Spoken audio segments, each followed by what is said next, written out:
The town was small, the kind of place where everyone knew the sound of the church bell and the smell of fresh bread from the corner bakery. Nothing big ever really happened there. People worked, went home, and repeated the same routine the next day. Music was not something people talked about often. It was something they heard at weddings, at school programs, or sometimes drifting softly from a passing car. In a narrow street near the edge of town stood an old house with faded paint and a wooden gate that creaked whenever it moved. Inside that house lived a young woman who had loved the piano for as long as she could remember. There was nothing special about her home. The furniture was simple. The walls had small cracks. But in the corner of the living room stood something that meant more to her than anything else. An old upright piano. The piano had once belonged to her grandfather. Its keys were slightly yellow, and a few of them made a faint clicking sound when pressed. Some notes were not perfectly in tune anymore. But to her it was perfect. It had been her friend on quiet afternoons and her comfort during difficult days. She had never attended a famous music school. She had never traveled to a big city for lessons. Most of what she knew came from listening carefully, watching videos late at night, and practicing again and again until her fingers understood what her heart was trying to say. While others her age spent evenings scrolling on their phones or meeting friends outside, she often sat at that piano. Her neighbors sometimes heard her playing through the open window. At first, it was slow and unsure. Simple scales, repeated mistakes, long pauses. But over the years, the sound changed.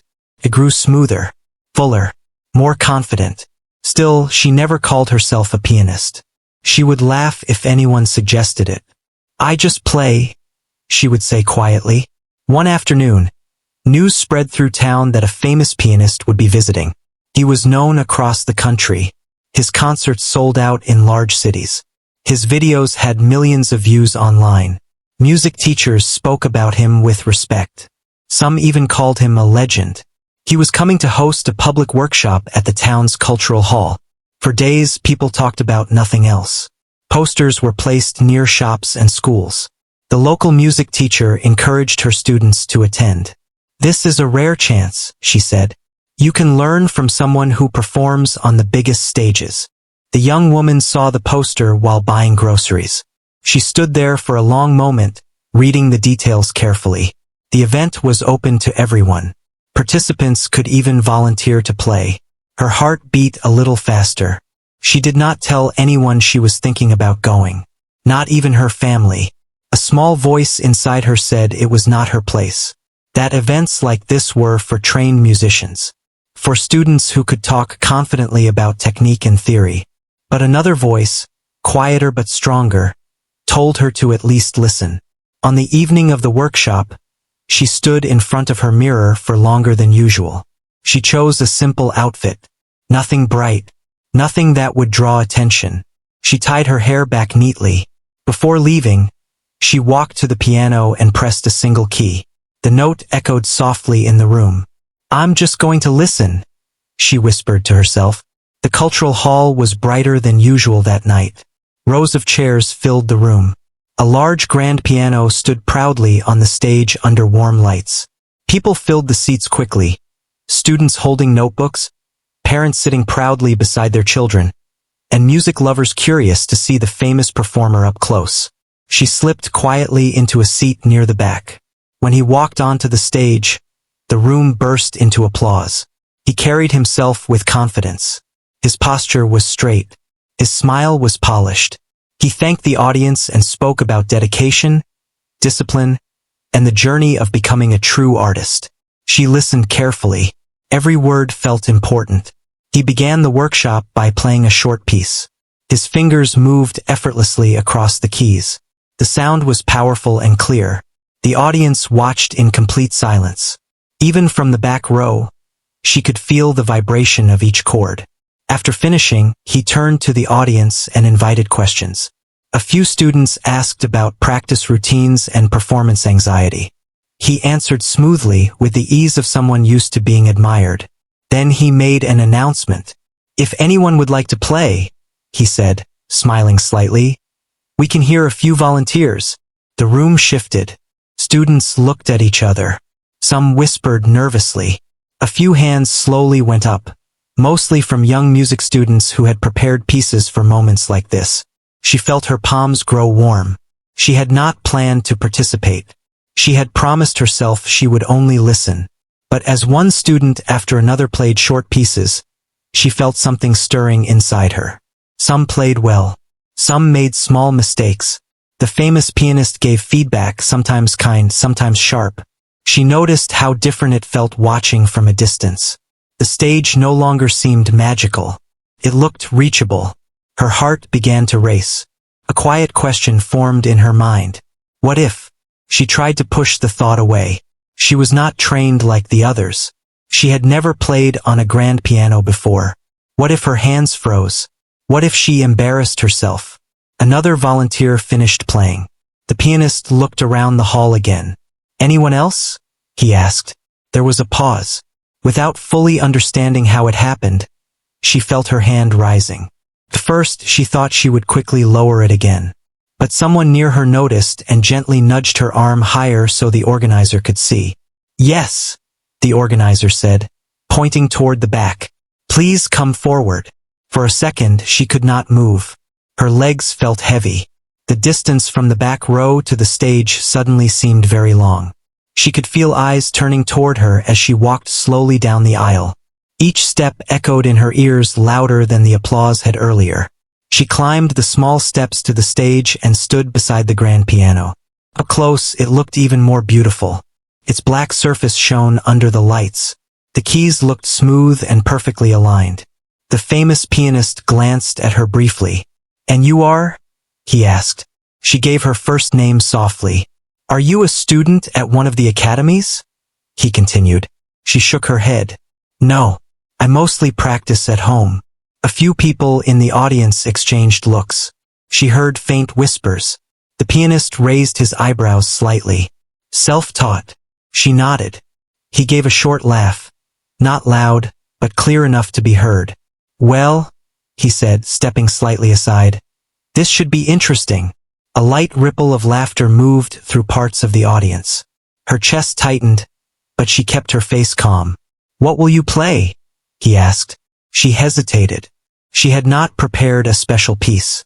She only knew the music that lived in her fingers from years of practice. "I'll play something I love," she said quietly. He gestured toward the piano. "Go ahead. Keep it short." She walked toward the bench and sat down carefully. The seat felt different from her old piano at home. Higher, smoother. She placed her hands gently above the keys but did not press them yet. For a brief moment, everything felt still. The laughter, the whispers, the bright lights. All of it faded into the background. In her mind, she was back in her small living room. The evening sun coming through the window, the old piano beneath her fingers.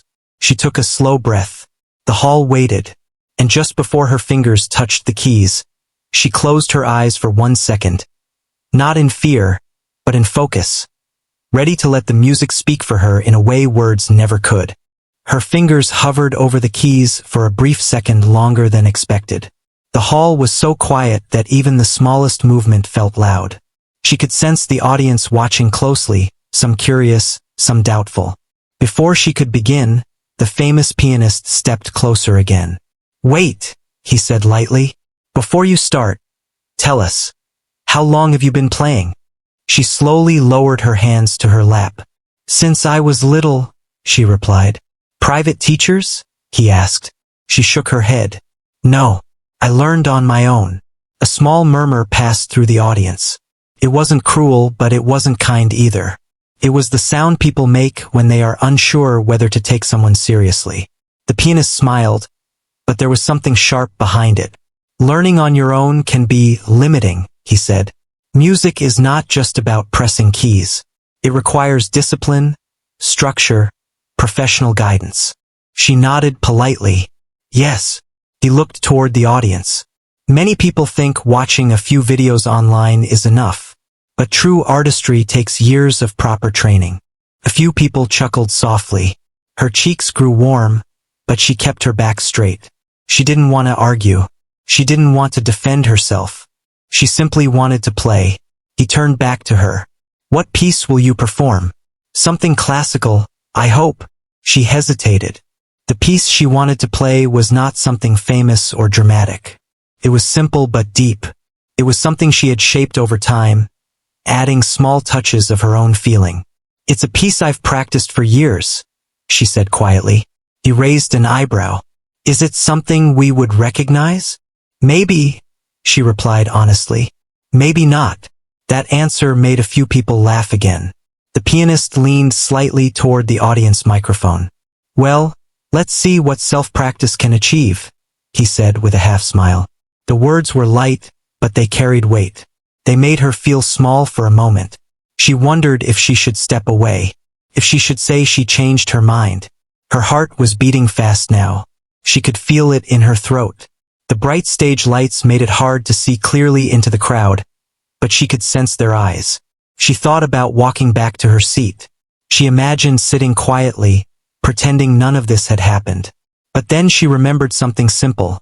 All the evenings she had spent alone with her piano. All the times she had made mistakes and tried again. All the times she had felt doubt but kept going anyway. Those moments had not been easy, but they had been honest. She gently placed her fingers back above the keys. The pianist stepped aside but remained close enough to watch carefully.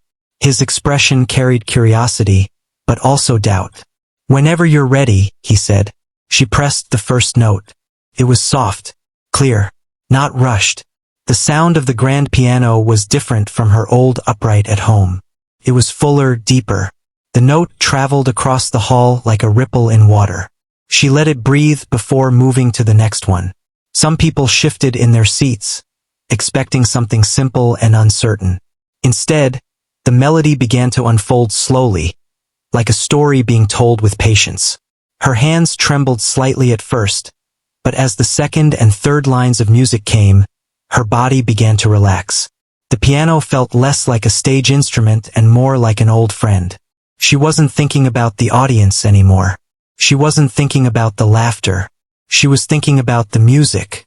The melody grew stronger, not louder yet, but steadier. There was feeling in each phrase. She leaned gently into certain notes, allowing them to hold emotion before moving forward. The audience's whispering stopped. Even the famous pianist's posture shifted slightly. He had expected hesitation. He had expected simple chords played without confidence. Instead, what he heard was control. Not flashy, not overly dramatic. Controlled. She moved into a slightly faster section. Her fingers crossed smoothly. Her timing was careful but natural. There was no sign of panic. Still, she could feel tension in the air. The pianist stepped closer to the piano, watching her hands. When she reached a delicate transition, her left hand almost slipped. For a split second, her confidence wavered. One note came out softer than intended. A small sound came from somewhere in the audience. Not laughter this time, but the sharp intake of breath people make when they expect a mistake. But she did not stop. She adjusted quickly. Her hands found their balance again. The melody continued as if nothing had happened. That small recovery showed something deeper than perfection. It showed strength. The music began to rise now. The simple opening had turned into something fuller.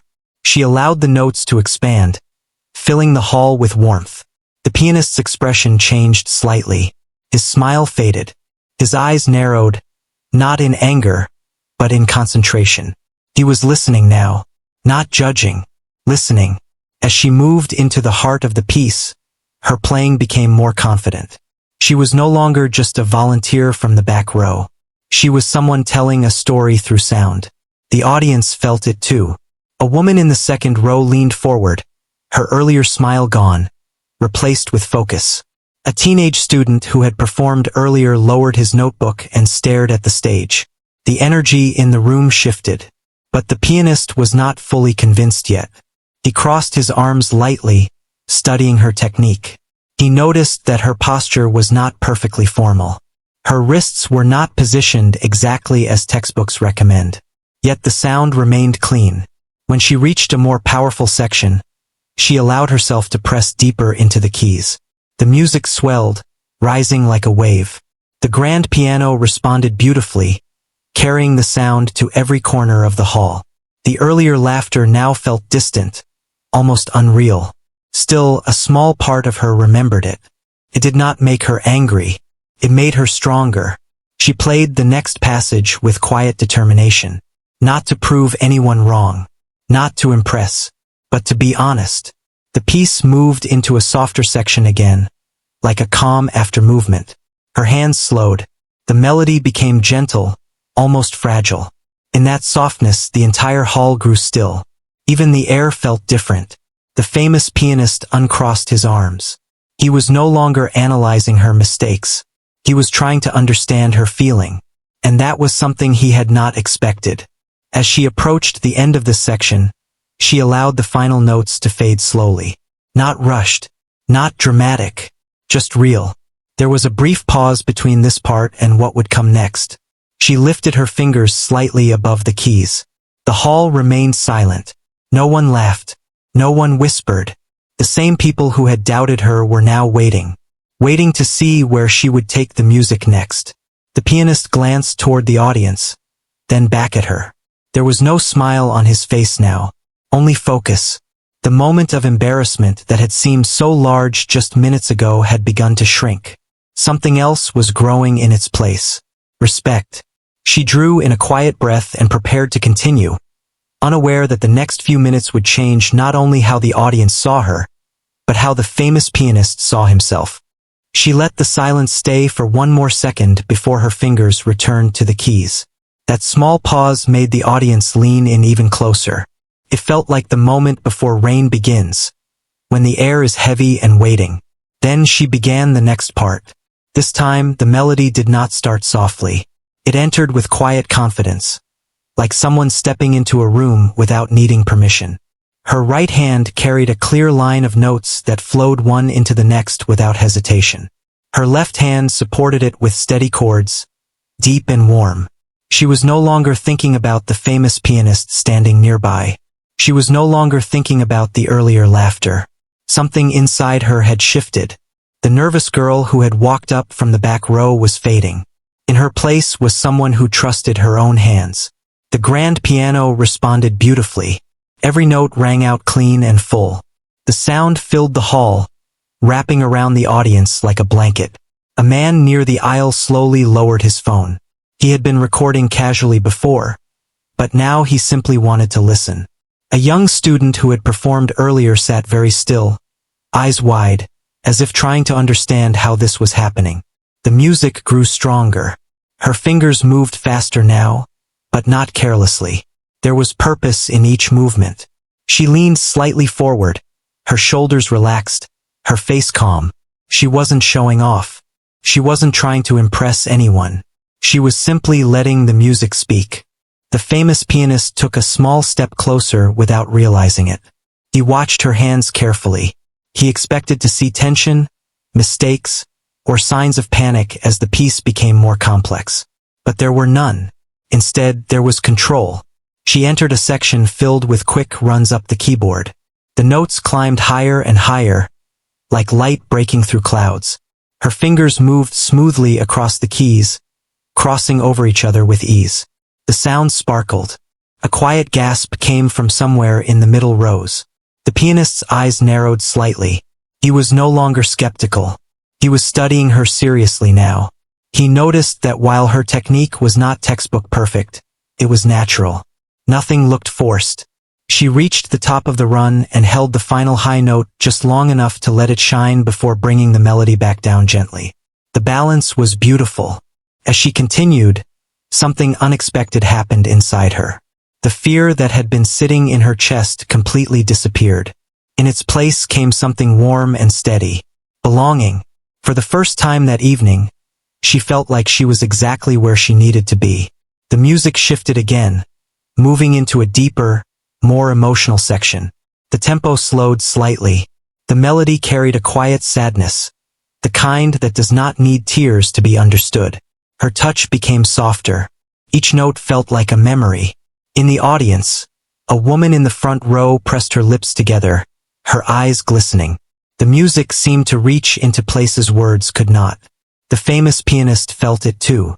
He had performed on grand stages around the world. He had received standing ovations. He had heard thousands of pianists play. But this felt different. There was no pressure in her playing. No need to prove herself. There was only honesty. He realized something uncomfortable in that moment. When he had laughed earlier, he had assumed he already knew her story. He had judged her without listening. Now he was listening. She moved into the heart of the piece, where emotion and strength met. The chords grew fuller. Her left hand pressed deeper into the lower keys, creating a powerful foundation. The sound vibrated through the floor. Her right hand answered with a melody that rose bravely above it.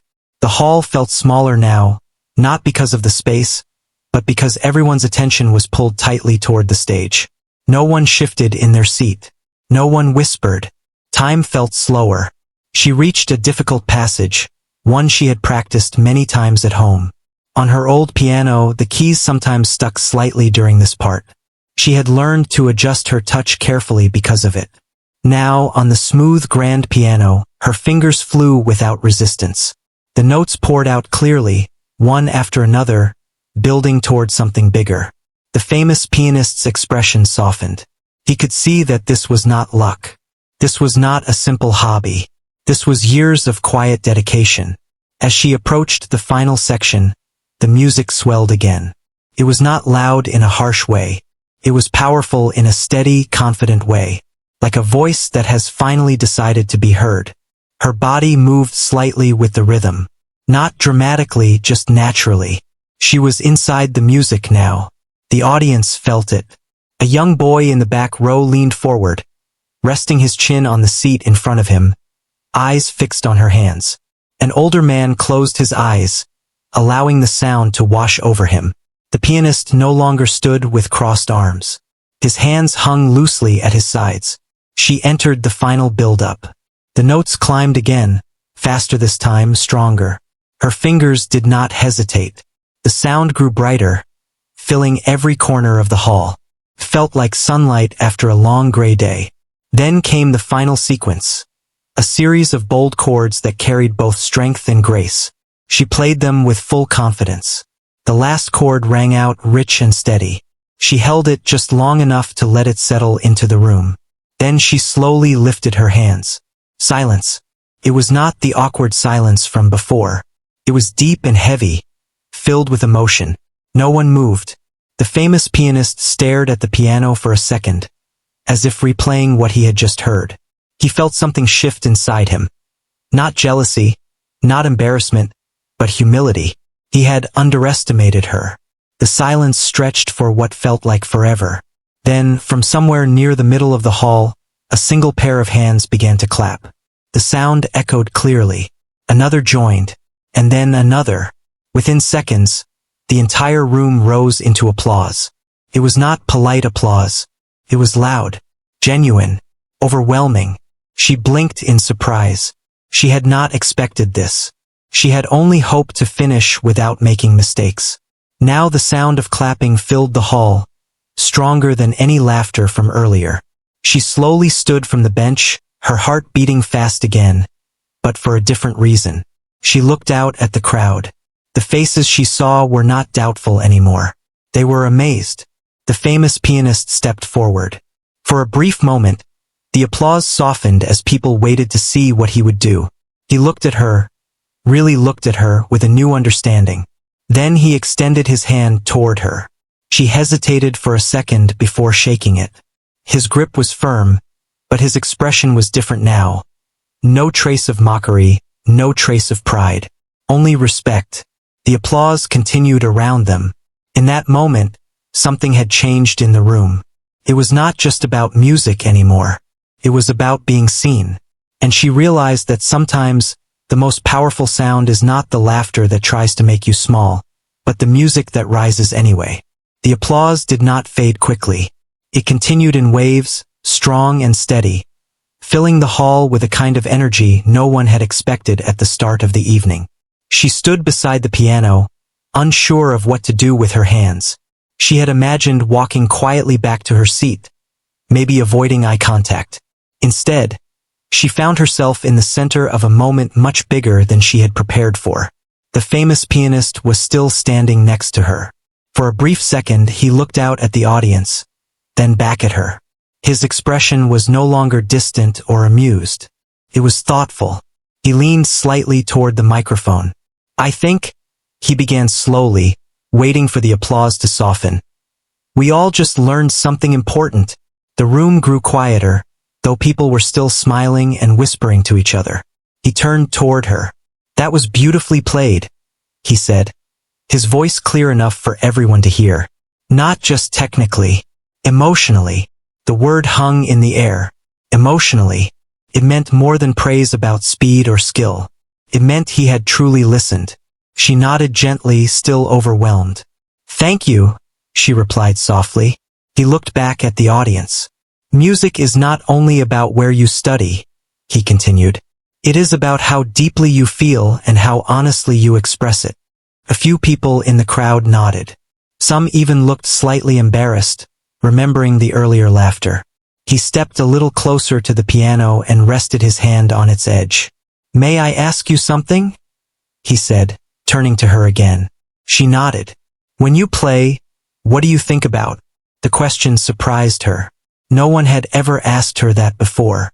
Most people only asked how long she practiced or whether she took lessons. She thought for a moment. "I don't think about impressing anyone," she said slowly. "I think about how the music makes me feel, and I try to let that feeling come through my hands." The audience listened closely. He gave a small smile. That is something many trained musicians forget. There was no pride in his voice now, only honesty. He paused, then surprised everyone again. "Would you be willing to play one more piece?" he asked. "Something of your choice." A soft murmur moved through the hall. She blinked in surprise. One piece had already felt like stepping into the ocean without knowing how deep it was. Another felt even more frightening. But when she looked at the piano again, she felt calm instead of afraid. "Yes," she said quietly. This time, when she sat down, her hands did not tremble. The audience was completely silent from the very first moment. There were no whispers now, no doubt. She began playing a different melody, one lighter and more hopeful. It moved gently at first, like morning sunlight. The notes felt free. She allowed small pauses between phrases, giving the sound space to breathe. The famous pianist stepped back and listened without interruption. As the music grew brighter, something changed in the atmosphere of the hall. It no longer felt like a workshop where a master judged students. It felt like a shared experience. People were not comparing her to anyone. They were simply listening. Midway through the piece, she added small variations, subtle changes she had created at home over the years. They were not written in any book. They were her own. The pianist noticed. His eyebrows lifted slightly, not in doubt, but in recognition. When she finished the second piece, the applause came even faster than before. It felt natural now, not surprising. She stood once more, but this time she felt steady. The pianist approached her again. "You said you are self-taught," he said quietly, though the microphone still carried his words. "Have you ever considered performing outside your home?" She shook her head. "I didn't think I was ready." He gave a thoughtful nod. Talent is not always about readiness. Sometimes it is about courage. The audience reacted warmly to that. He turned toward the crowd once more. "I would like to invite her to join me for a short duet," he announced. The room gasped softly. Her heart skipped. A duet? With him? She looked at him, unsure if she had heard correctly. He smiled gently, as if understanding her hesitation. "Nothing complicated," he added. "Just a simple arrangement. I think it would be special." She took a slow breath. This evening had already changed more than she could understand. Why stop now? "Okay," she said. They both sat at the piano bench, adjusting slightly to share the space. The closeness felt strange at first. She had always played alone. He quietly explained which part she would take. His voice was calm, respectful, very different from earlier. When they began, the sound felt different from anything before. Two styles blending together. His playing was polished and strong. Hers was warm and expressive. At first, there was a small difference in touch, but gradually they found balance. The audience watched in complete focus. It felt less like a performance and more like a conversation through music. At one point, he glanced at her hands and gave a small nod, as if to say, "You've got this." She responded with steady notes. The duet ended with a shared final chord, both of them lifting their hands at the same time. The applause this time was not just for her. It was for both of them. But something deeper had shifted. When they stood up, he stepped aside and gestured toward her, allowing the spotlight to rest on her for a moment longer.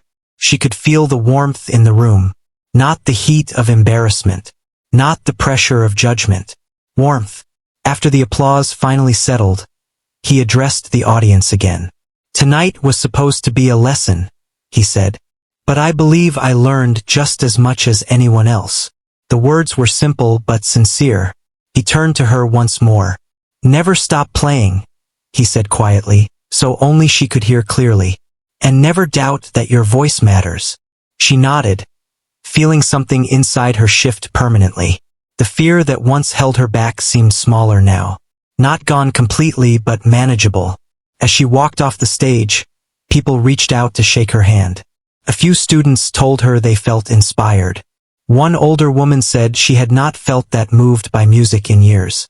She returned to her seat, but nothing felt the same anymore. The workshop continued, but the energy was different. The famous pianist's tone softened when speaking to other volunteers. He listened more carefully.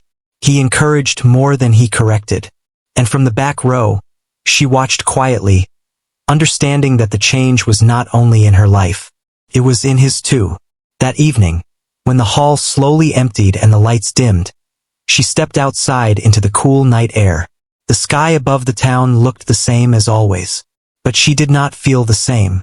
She had walked into the hall unsure of herself. She walked out knowing that sometimes one honest moment is enough to change everything. Not just for the one who plays, but for everyone who listens. The night air felt cooler than usual as she walked home from the cultural hall.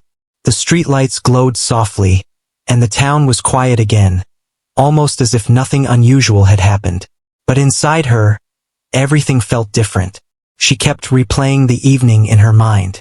The laughter, the first note, the silence, the applause, the duet.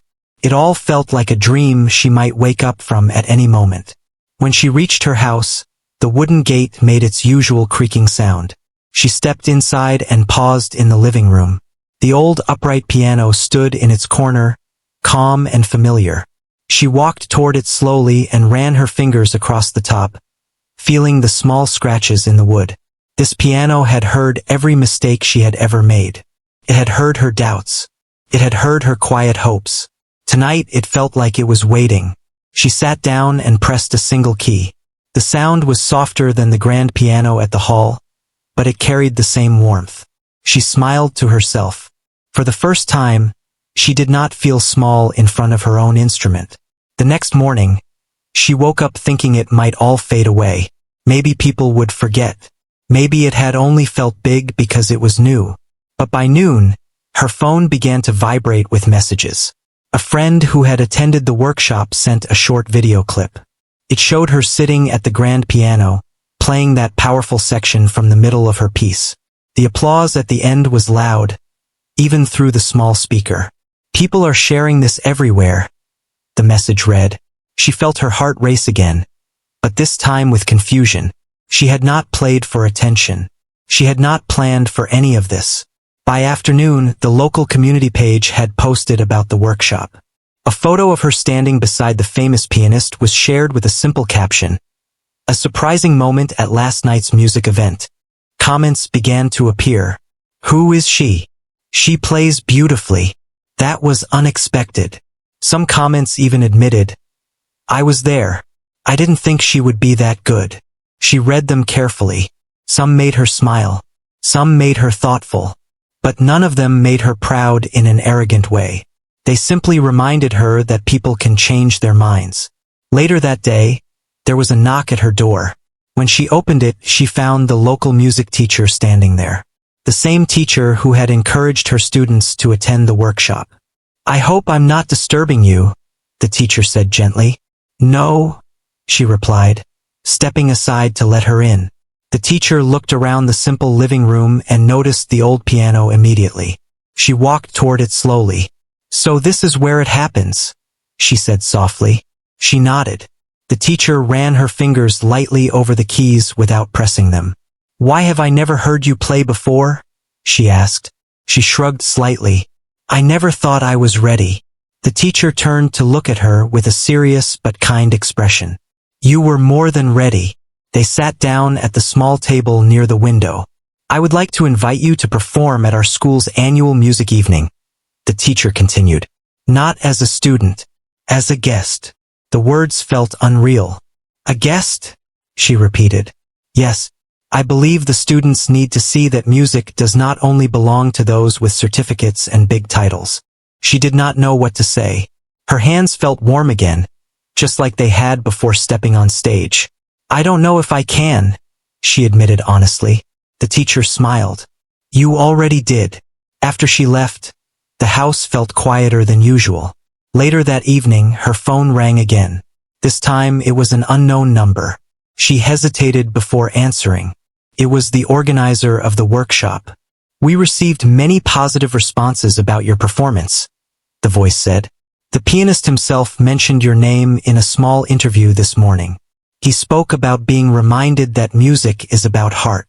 She sat down slowly, listening carefully. "We are planning another event in a nearby town next month," the organizer continued. "Would you consider performing there?" She closed her eyes for a moment. Just 2 days ago, she had been sitting quietly in the back row, hoping no one would notice her. Now people were asking her to step forward. "I need a little time to think," she replied gently. "Of course," the voice said. "Take your time." After the call ended, she walked to the window and looked outside. Children were playing in the street. The bakery across the road was closing for the day. Everything looked normal, but she knew something inside her had changed. That evening, she decided to visit the cultural hall again. It was empty now, the doors open for cleaning. She stepped inside quietly and looked at the stage. The grand piano was still there, covered with a cloth. She stood in the middle of the hall and imagined the sound of applause again. But instead of focusing on the praise, she focused on the silence before the music began. That silence had been the turning point, the moment when she chose not to step back. She walked up to the stage and stood where she had stood before. She could almost hear the faint echo of the earlier laughter. It no longer hurt. Instead, it felt like part of the story. A few days later, something unexpected happened. The famous pianist returned to town briefly to collect some equipment left behind. He requested to meet her. They met in the same hall, this time empty and quiet. He did not stand tall with the confidence of a performer. He looked more thoughtful. "I wanted to speak to you personally," he said. She nodded, waiting. "I have played in many cities," he continued. "I have taught many students. But that night reminded me of something I had forgotten." She listened carefully. "I forgot that talent can grow anywhere," he said. "And that sometimes, the most powerful musicians are not the loudest ones." His honesty surprised her. "I should not have laughed," he added. The words were simple, direct. She shook her head gently. "It's okay." "No," he said softly. "It's important to say it." There was a brief silence between them. "You changed the room that night," he continued. "But you also changed me." She did not know how to respond. She had only played the music she loved. Before leaving, he handed her a small card. "If you ever decide to study formally, call me. Not because you need it, but because I would like to support you." She held the card carefully after he left. She returned home that evening with a different kind of confidence. Not loud, not showy, steady. In the following days, more invitations came. Small ones, community events, local gatherings. Nothing huge, but each one felt meaningful. She realized something important during this time. The applause had been powerful. The recognition had been surprising. But the true change had happened before any of that, when she chose to press the first key despite the doubt. Now, whenever she sat at her old upright piano, she no longer imagined herself hidden in the back row of life. She imagined the stage. Not because she needed attention, but because she finally understood that her music deserved to be heard. And the silence that once felt frightening now felt like a promise. The quiet space before something beautiful begins. The weeks that followed felt both fast and slow at the same time. Fast because new opportunities kept arriving. Slow because she was trying to understand what all of it meant. She did not wake up suddenly feeling like a different person. She still made her morning tea the same way. She still opened the windows to let fresh air into the house. She still sat at her old upright piano every evening. But something inside her had settled. The school invited her to perform at their annual music evening, just as the teacher had promised. This time, she did not sit in the back row. She arrived early, greeted kindly by students who looked at her with curiosity and excitement. Some of them whispered, "That's her." She felt shy but not small. When she stepped onto the stage that night, it did not feel frightening. The lights were bright again, the audience full, but she had already faced something harder than a stage. She had faced doubt. She had faced laughter. Now there was only music. She chose pieces that were honest and simple. Nothing too dramatic. Nothing meant to impress. She played the way she always had at home, with care and feeling. The students watched closely. After her performance, a few young girls came up to her. "How did you learn?" one asked. "At home," she answered with a soft smile. "Without lessons?" "Yes." They looked at each other with wide eyes, as if someone had just told them a secret. That night, she realized something important. Her story was no longer only about proving someone wrong. It was about showing others what was possible. More invitations came from nearby towns, small cultural events, community centers, local festivals. She accepted some and gently declined others. She did not want to rush. She did not want her love for music to turn into pressure. One afternoon, she received a letter. Not a message. A real letter in an envelope. It was from the famous pianist. He wrote that he had been thinking about their meeting often. He admitted that success had made him confident, maybe too confident. He thanked her for reminding him why he started playing in the first place. At the bottom of the letter, he added a simple line, "Stay true to your sound." She folded the letter carefully and placed it inside the piano bench where she kept her old sheet papers. Months passed. Her life did not become glamorous. She did not move to a big city. She did not chase fame. Instead, she chose something quieter. She began teaching a small group of children in her living room. At first, there were only 2 students, then 4, then 6. The old upright piano heard new hands pressing its keys. New mistakes. New laughter. When a student played the wrong note and looked embarrassed, she did not correct them sharply. She remembered how it felt to be judged too quickly. "Play it again," she would say gently. "Let it breathe." She did not teach from thick textbooks. She taught from experience. She showed them how to listen, not just how to press keys. Word spread slowly but steadily. Parents trusted her because she was patient. Students trusted her because she understood fear. One evening, while her students were packing up, one of them asked, "Were you always this confident?" She paused. "No," she said honestly. "I was scared for a long time." "What changed?" the child asked. She thought back to that night at the cultural hall. The bright lights, the laughter, the silence before the first note. "I decided not to stop," she said quietly. The child nodded, not fully understanding, but sensing it mattered. A year later, the cultural hall invited her back for another event. This time, her name was printed clearly on the poster. Not as a surprise guest, not as a volunteer, as the main performer. When she saw the poster hanging outside the bakery, she stood still for a moment. It was the same place where she had once read about someone else's name and felt small. Now her own name stood there. On the night of the concert, the hall filled again. Some people remembered the first workshop.